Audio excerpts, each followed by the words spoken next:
Infotainment Talk Radio, a podcast about vehicles. You love vehicles. We love vehicles. Let's talk.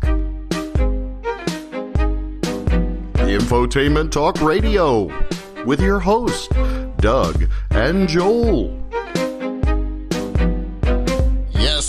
Infotainment Talk Radio, welcome back to it. Infotainment Talk Radio. Talk over my own voice there, talking. This is our Vehicle to Everything edition. Today you're going to join Doug and myself in a very forward-thinking conversation about vehicle-to-vehicle technology. Also on this edition of Infotainment Talk Radio, we speak about the idea of an autonomous metropolis and self-driving cars. So get ready to learn a whole bunch on this vehicle-to-vehicle edition. Doug, been a while since we've been able to be both here in the studio. So yes. Great to see you. How you doing? Great to be back. Yeah, that's fantastic. I know you've been staying busy, doing a whole bunch of cool upgrades and stuff since you've got a lot of extra time. Yep, the list is long. And you still, the more you work, the more you work. Yep, it seems never like, ends. Right? Anyway, so this is a very cool topic. We both got to look into and learn a little bit about vehicle-to-vehicle technology.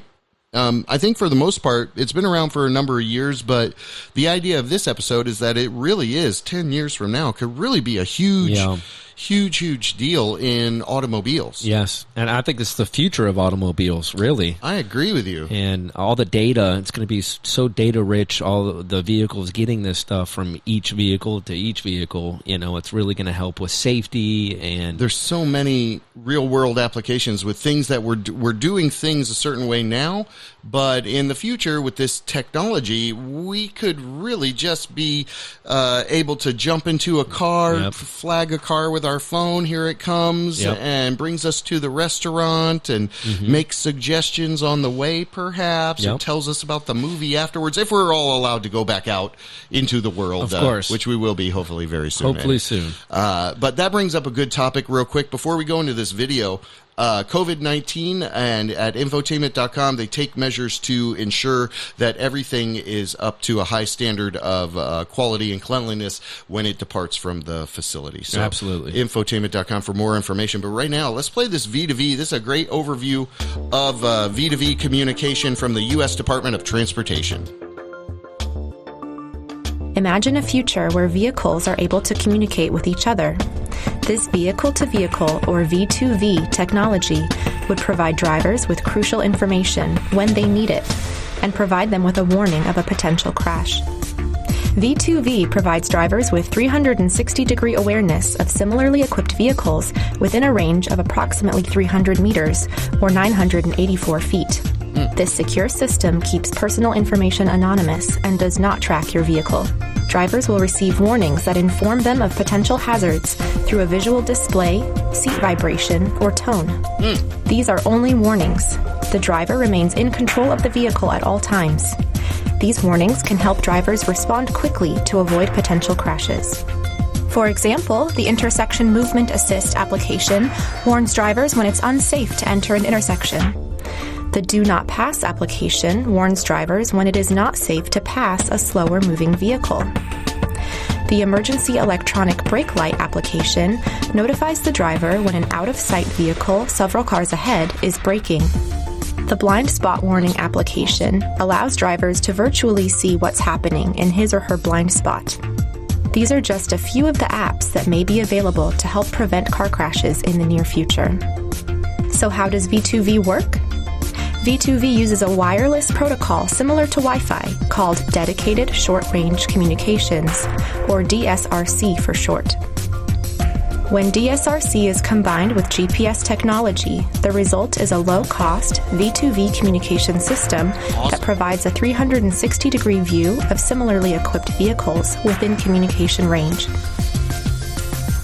Transmitted messages common to all vehicles include current GPS position, vehicle speed, acceleration, and heading, vehicle control information such as the transmission state, brake status, and steering wheel angle, as well as the vehicle's path history and path prediction.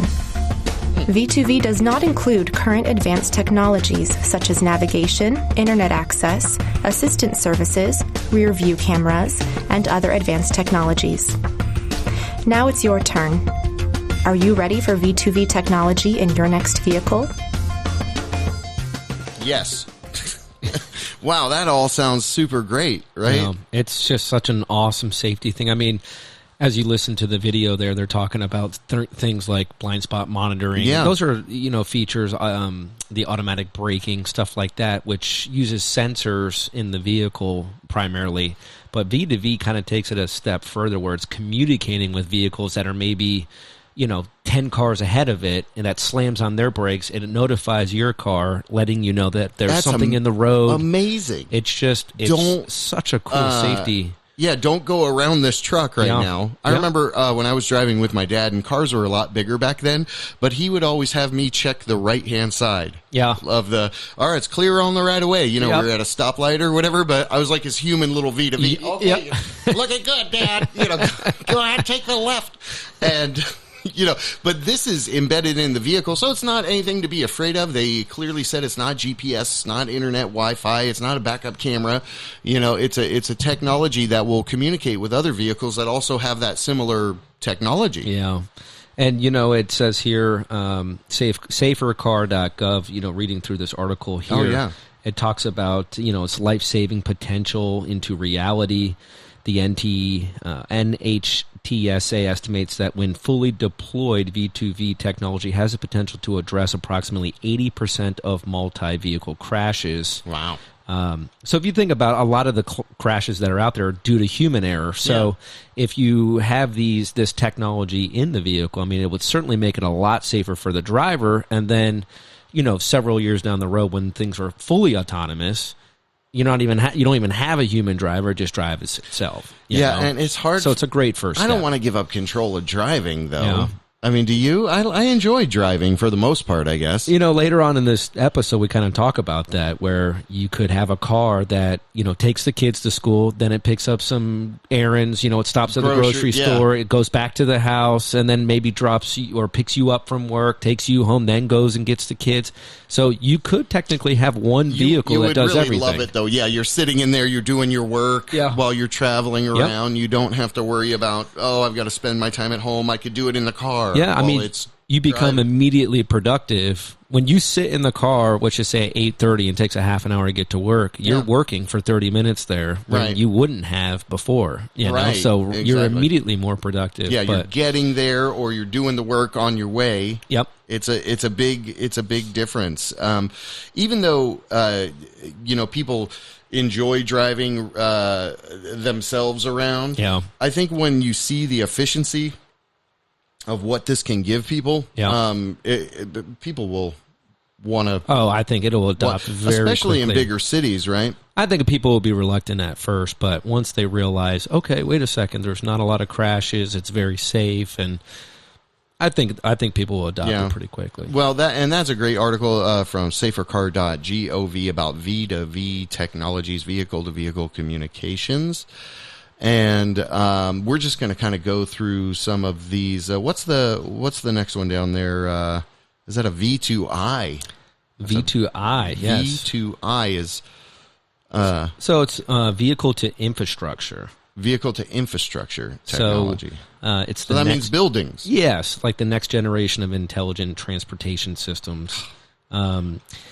Think about it if it goes to infrastructure. So now it's communicating with red lights. It's coming up to a red light. There's no vehicles coming the other way. So why wouldn't it just change to green? Yeah. I mean, it would save so much time, money in fuel. And that's great. If you think about it. Yeah. You get stuck at those red lights sometimes, and you're sitting there for 45 seconds just thinking, what a waste. There's like 20 cars and there's no other cars. Nobody's coming that other way. Yeah, once it starts, the V2I, once that comes into effect, then next thing you know, I mean, things become very efficient. So there's, a number of large buildings in cities, which you almost think, are they talking to each other anyway, you know? And I mean, that would be like infrastructure to infrastructure, I guess, which the technology, a server within the building or whatever that's just designed to watch after the maintenance of the building, could also share those protective kind of best practices with the other buildings kind of automatically, and it's kind of like that with your car almost too.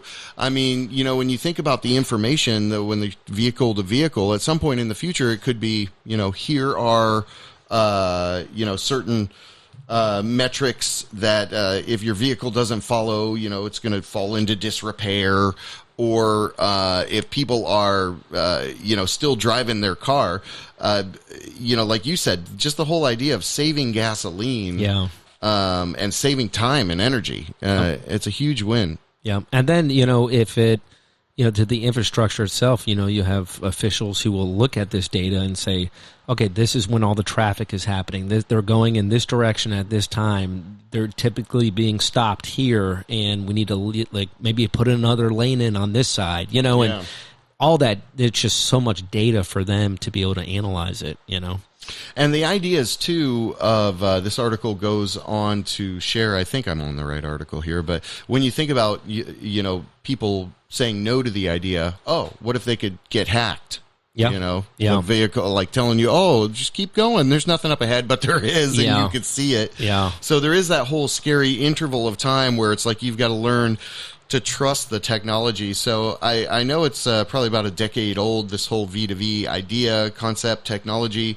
Military planes, I'm sure, have used, this to some degree or another with the entire fleet of military vehicles. But where were we supposed to be? Oh, no, I'm so sorry. I was on the other compare.com, ways to save vehicle-to-vehicle communication. So we kind of blew through that. And next V2 item here is called V2N.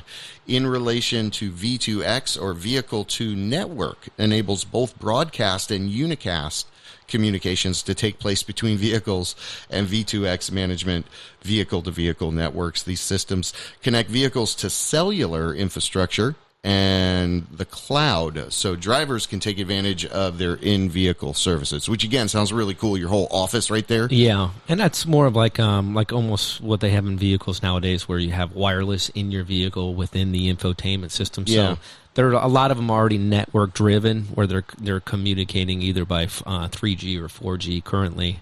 Would it be like the case where you, no matter where your other friend was or whatever, you'd be able to kind of message them, or do you think that's still going to be like relying on the telephone, the cell phone? It really depends. I mean, I feel like once 5G is, completely out there and it's available in all cities, then, I mean, you'll really see a big vehicle to network capacity. Taco Bell ads everywhere. Taco Bell 5 minutes away. Just 5 minutes. No, I mean, it'll be crazy, especially with 5G. I think when 5G really hits, I think the vehicle to network will be... What we're saying is technically, I mean, you could be using your factory radio as a cell phone at some point in the future, where it's like you see the person or what have you. You're making reservations to restaurants and stuff. It's all done through the infotainment system. Yeah, they can be very powerful. Yep. Okay, cool. So that's the V to N. Looks like I have a duplicate here with V2V as a communication technology, which we alluded to and spoke to a little bit. Facilitates crash avoidance. Yes. And we were kind of alluding to that earlier as well, as far as, how safe it can be, right. Whenever situations like that arise. So there's another article here at extremetech.com that goes into that a little bit more, and V2V, what are vehicle-to-vehicle communications and how do they work? So you can peel it apart a little bit more right there, but along the lines of helping you avoid an accident or be on time for your appointment, that is truly the whole purpose behind the technology. Part of that opening video, though, said... it's not necessarily in other vehicles. What kind of vehicles are these in? Do they have kind of a? It's not specific to an automaker, right? Well, yeah. So initially, I think what these articles are saying is, they can start gathering the data on the road from vehicle to vehicle, but then you can branch out further from there. We had mentioned, vehicle to infrastructure and vehicle to network. But then you can also get into like vehicle to pedestrian, bicycles, that are on the road. You're sharing the road just with bicycles. Moving things. And, potentially if you have a road bicycle, you have, some sort of circuitry in that where it's communicating with vehicles where you're not going to get hit, or even motorcycles. I mean, think about all the motorcycle accidents, where it comes out of the middle of nowhere or something. But if the motorcycle is communicating with the automobiles, that's a great point. Next thing you know, that would save a lot of lives. It would save a ton of lives. Oh my gosh. Yeah, so I think that's on the horizon. All this stuff is on the horizon. And that is really cool stuff. And I'd love to see something like that with a Harley, where it's like an extra sensory boop, boop, boop. Hey, you're going to go over here. Don't do it. Yep. It'll notify you if you're getting too close, or there's another car coming, and it maybe does automatic braking, or just whatever the case. And that has nothing to do with the person riding the bike. It's the bike kind of controls what it does. Yeah, the bike is giving you a heads up to what's happening around you, where you may have more blind spots. Yep. When you're riding a bike, you are typically looking straight forward. You've got those mirrors there, but that's about it. Yep. A couple of little, what is that, 2 or 3-inch mirrors, something like that. They're not that big. No.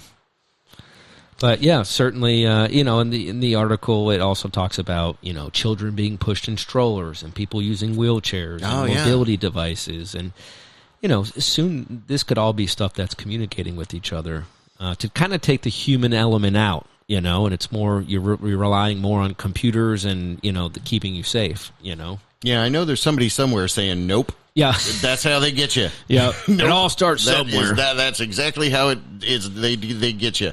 But, I mean, for the most part, it is our human instinct to be able, some people are just better drivers or have better instincts than other people. Sure. An older person may have a slower reaction time, or not be able to totally look around, or needs to change the mirrors. If you share a vehicle with somebody, more modern vehicles have these presets, so you can have driver presets. So the wife gets in, she's a little smaller or bigger, and the husband gets in, he's a little smaller or bigger. So the vehicle acquiesces to that specific driver's presets, which is totally cool. And, a part of that, like you said, with the vehicle to pedestrian, the people on their mobile devices, would have some tie-in to the vehicles. Sure. As well. Yep. Which makes me think we should make a dating app. So what else do we got in there? We still got a couple other V2 other things. Yeah, there's another one listed here, vehicle to device. Okay, so like the cell phone, electronic device. Yep. V to G, which is vehicle to grid. What is that? Technology that enables energy to be pushed back to the power grid from the battery of an electric car. That's some deep stuff there. Elon Musk stuff right there. Yeah. So you're saying okay, wait. It says back to the power grid from the battery of an electric car? Wow, that's pretty crazy. So it's like, hey, you're not going to consume this power today, so I'll take it. Yeah. The grid. That's scary. Put it back on the grid. Grid monster. Yeah, he's like, oh, you're not going anywhere today. But then I guess the car goes immediately back to charge up. Yep. When you think about it, I mean, it is pretty smart and efficient. Okay, so those are all the V2V technologies: V to G, V to D, V to P, which is vehicle to pedestrian. V to P also can stand for vehicle to physical. In that term, it refers to the migration of an operating system, application programs, and data, or a virtual machine on a disk partition to a computer's main hard drive. Wow, that's virtual to physical. Okay, I'm sorry. That is what that means. V to V, V to N, V to I. So those are all the many technologies that are coming. Some of them already here and making their way. You're listening to Infotainment Talk Radio. We're going to step off here for a couple little breaks. We'll be right back. In 1665, following an outbreak of the bubonic plague in England, Cambridge University closed its doors, forcing Isaac Newton to return home to Woolsthorpe Manor. While sitting in the garden there one day, he saw an apple fall from a tree, providing him with the inspiration to eventually formulate the laws of universal gravitation. Got some extra time on your hands? Discover your vehicle's potential. Do the research. Ask the experts. Infotainment.com is over a decade old and specializes in plug-and-play factory radio upgrades. touchscreen factory navigation radios, or retrofit kits to add more current safety features like Apple CarPlay and Android Auto, all while keeping the car or truck you already love. It's Infotainment.com. Discover your vehicle's potential. Driving in a vehicle without a working radio can be a painful experience. That long commute is now a miserable trip. At Infotainment.com, we merge nav repair services, and now you can repair, replace as an easy-to-select and purchase product on our website. So now, shorten the time you have to drive without a factory radio in your vehicle. Repair, replace your factory radio with nav repair services at Infotainment.com. Ford, GM, Chevy, Dodge, Jeep, Chrysler, Ram, plug-and-play factory radio repair, replace, or upgrade. Infotainment.com, your one-stop shop for factory radio solutions. Infotainment Talk Radio, and we're back. Doug and Joel here talking about vehicle-to-vehicle technology, and gave you a whole bunch of info there in the beginning. And the back half of this episode, there's another article that we uncovered from Wired Magazine. Doug, you want to kind of open up the can on this Wired Magazine article? This is from 2018, interestingly enough. Yep, 2018. So, in the beginning part of the episode, we're talking about the vehicle-to-vehicle technology, assuming that, there's still drivers. It's just helping us. It's increasing our safety by taking kind of the human element out. Well, eventually, it kind of, you just take the human out completely, and it's just autonomous. And that's what this vehicle, or this article is about. Yeah, it's a really neat article from Wired.com. It's called Lots of Lobbies and Zero Zombies, How Self-Driving Cars Will Reshape Cities. And it kind of goes down a whole list of different things that would change in the future without having major congestion and, a zillion cars on the road in these big cities. Just a really, really cool article here, and it starts off here. Major arteries, while main thoroughfares still exist, so self-driving buses and trams can quickly get people where they need to go. There won't be need to be as many. Autonomous tech will never be perfect, but limiting the places where cars can go fast should mitigate crashes.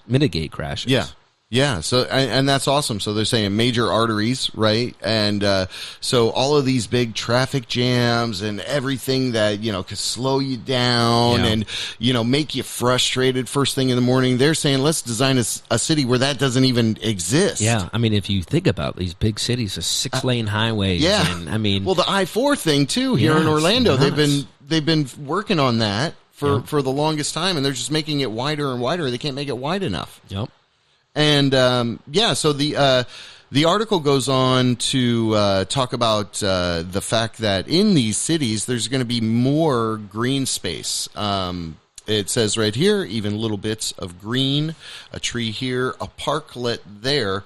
Do you know what a parklet is? A parklet. I didn't look that up. Yeah. Hold on. I think it's on my thing here. I was like, what is a parklet? Oh, a sidewalk extension that provides more space and amenities for people using the street. Okay, so they move a little seats and tables almost into the street where it's a parklet. So you park your butt there and you sit down instead of a vehicle going there. Green space. So more green space, more time to live in the city. Great news with less space needed for everybody's personal cars.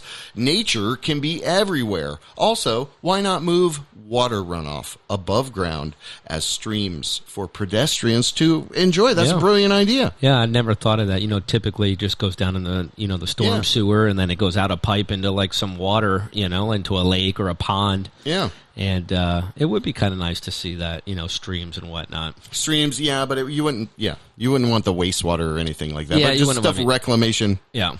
Water trash floating down. Yeah, they're working so hard to keep all the water under the city. When you think about it, the city's pretty sophisticated as it is. Got that road, and underneath this huge drained sewer system, all these tunnels and everything. I mean, it is really something hard to keep up. Yeah. You let it go for a number of months, and it's lost and gone. So it's crazy how fragile it is and how much time, energy, and money it takes to keep up the big cities as we have them right now. Yeah. Article goes on to Nest stops. Imagine no need for curbside parking or sprawling garages, but parking won't go away entirely. It'll be too expensive for taxi companies to operate their driverless vehicles during off-peak hours. So cities will scatter small nests, pit stops for autonomous vehicles throughout their city or their streetscapes, or larger hives will house facilities for vehicle maintenance and charging. So little, not necessarily parking garages, but like little areas where they can either go to have service done or go just park off to the side. The autonomous cars just kind of go chill out over here. We're not being used right now. Yep. And they could have little designated areas throughout major cities where they'd say, okay, this particular vehicle, this is like its little hive or its little nest. I think I've seen some of them. Larry the Cable Guy's voice was doing it on the cartoon. All right, we got it over here. Yep. Zombie tax is coming up next. With parking meters and traffic enforcement cops off the streets, no more towing. The city will need new ways to raise funds. So one idea, a per-minute tax on driverless cars with empty seats. Zombie mobiles only congest roadways. Wow, they're calling us zombies already. I don't know about that, guys. Yeah. I'm a little I mean, if you think about it, I mean, obviously this is written by someone, it's just their opinion, but if you think about it, you have a bunch of taxis, for instance, that are on the road causing congestion, and there's no one in it. Yeah. Then you maybe say, listen, for as much time as this thing is on the road, maybe you are doing like a tax to make it more beneficial for the city. Well, there's nobody. Yeah, they're saying like there should be people sitting in those seats. Yeah, not clogging. Oh, up the so road. that makes sense. Yeah, nobody likes that one blue car anyway. Yeah, zombie tax him. I see. So then it goes on. Designated stations in roads optimized for self-driving taxis. Ride hailers won't have to dash across lanes to catch cars, pick up, and drop off. Stations will be strewn throughout the cities. Yep. So more pick-up, drop-off. Yeah, I guess if you think about it, and I think what they're alluding to there is, you've been downtown, it's getting kind of late at night, there's a bunch of crazy people on the street, and you're trying to catch an Uber, and you got to walk across, you have to jaywalk, get across the lane. Okay, this guy's parked 2 blocks down, we got to go meet him, so you're wandering through the street. So, it makes sense. It does make sense. Have like an area for people to, designated station areas so you can jump in an autonomous vehicle. It's safer. You just know. It's almost like the bus stop. The next article, or the next part of the article, is zoning free for all. Building height restrictions meant to reduce traffic and parking space requirements lose their justification in the self-driving city, so zoning laws can chill out. Oh, so that's pretty cool.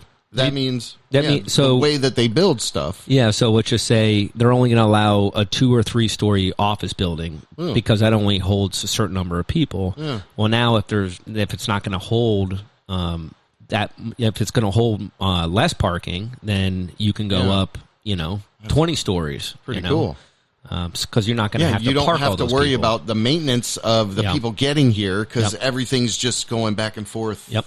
You don't have to park cars for all the people in that office. Well, the guys at Wired are pretty smart over there. The writer of this article, they're pretty sharp over there, and I love the forward-thinking I do too. Kind of nature of it. And as we go hit these last few here, you can kind of see what we're talking about. Less signage is the next one. Speed limit signs, stop signs, traffic lights. Those are all the trappings of a streetscape built for needy human drivers. In this future, cars will know the rules. The only street signs you'll see will provide ETAs for public transit, so no delays, hopefully. Yep. That's pretty cool. Yeah, you wouldn't need all those signs anymore because the cars would just, they would just be pre-programmed to stop. Welcome to Georgia. Yeah. There's no sign. You are now in Georgia. Okay. So that's pretty cool. Yep. All right, what else we got on this? The next one we have is call centers. Self-driving cars won't be invaluable in case they will get stuck or stumped by things like road constructions. Humans in call centers, maybe former Uber and Lyft drivers, will be ready to take control and get them out of jams. That's pretty cool. You like have your own little dedicated guy in the chair on a computer. Shh, no, don't go left. You're gonna. There's a big manhole there. Yeah. Don't go left. So, and that would create more jobs for people too. Sure. I mean, to a degree. I mean, if you think about it, I mean, it's just because it's a self-driving car doesn't mean it's not going to have an issue. I mean, what if it gets a flat? What if it does run into a manhole and it gets stuck? You'd have to get out of it, and something happens. Yep. The Herbie the Love Bug, something like that. Yep. All right. So what do we got here? Winding roads, side streets will serve people first, not cars. They'll meander around buildings and restaurants, stores and schools. Everyone's welcome. Self-driving cars, cyclists, skateboarders, pedestrians, jaywalking as a crime and concept will literally disappear. And no longer just walk from A to B. Yep. And you don't have to worry about looking left and right. Yep. Stop, left, right.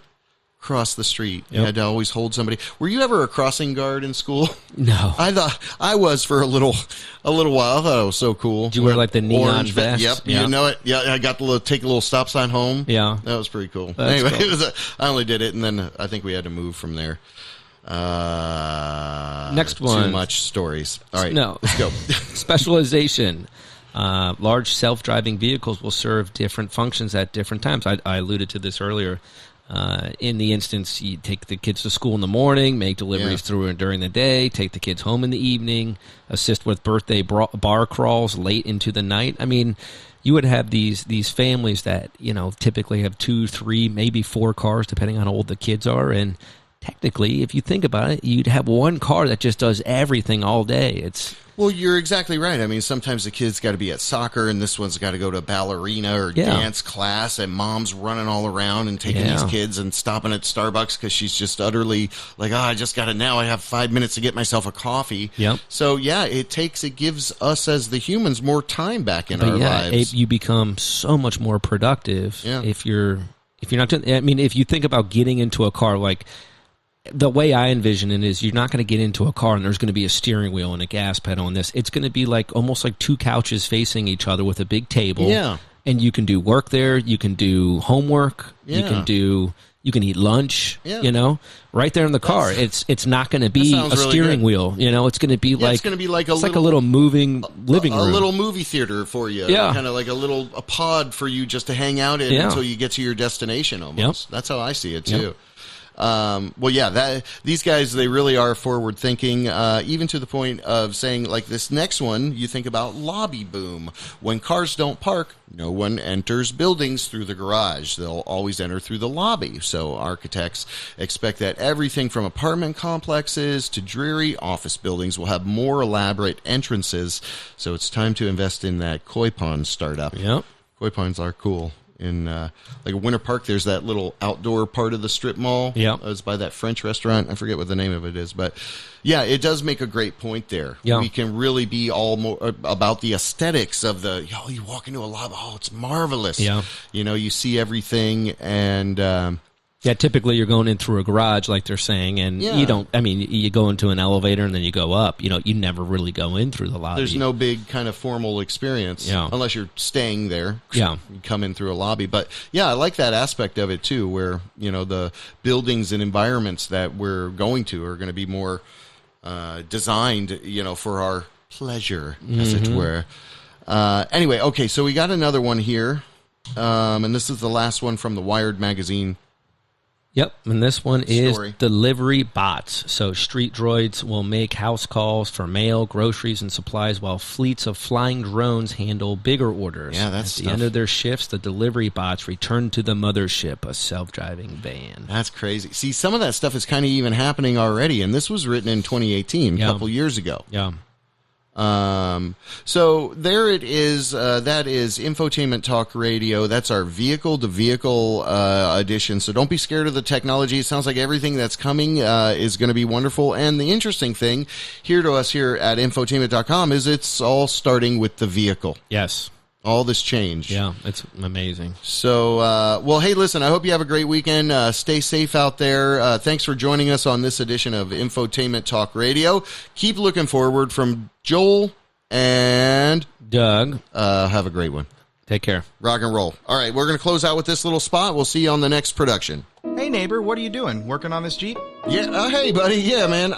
My daughter is old enough to drive now, so what I'm doing is I'm adding this factory touchscreen navigation radio and this backup camera kit so that when she's driving, it'll be as safe as possible. Oh, wait. So you're changing the radio and you're adding Yeah. a backup camera? That's Don't right. you need a dealer for all that? No, I don't. Nope. I do not. I found this website. It's called Infotainment.com, and they sell factory plug-and-play radio upgrades, touchscreen navigation. Everything is pre-programmed, and it's do-it-yourself. Oh, wow. That's awesome. So, what about my 15 Chevy Suburban? Yeah? My son Matt, he's actually only 1 year away from driving. Right. And it has navigation, but I wanted to add Apple CarPlay to it. Okay. Yeah, just go to Infotainment.com, enter the year, make, and model, and you find there they have a retrofit kit that will upgrade that Suburban with more current factory gear to add that safety feature of the Apple CarPlay and the Android Auto like the newer vehicles have. Exciting. I'm going to check them out today. Awesome. Don't forget, tell a friend and give the gift of safety. Infotainment.com. Infotainment.com. Infotainment.com.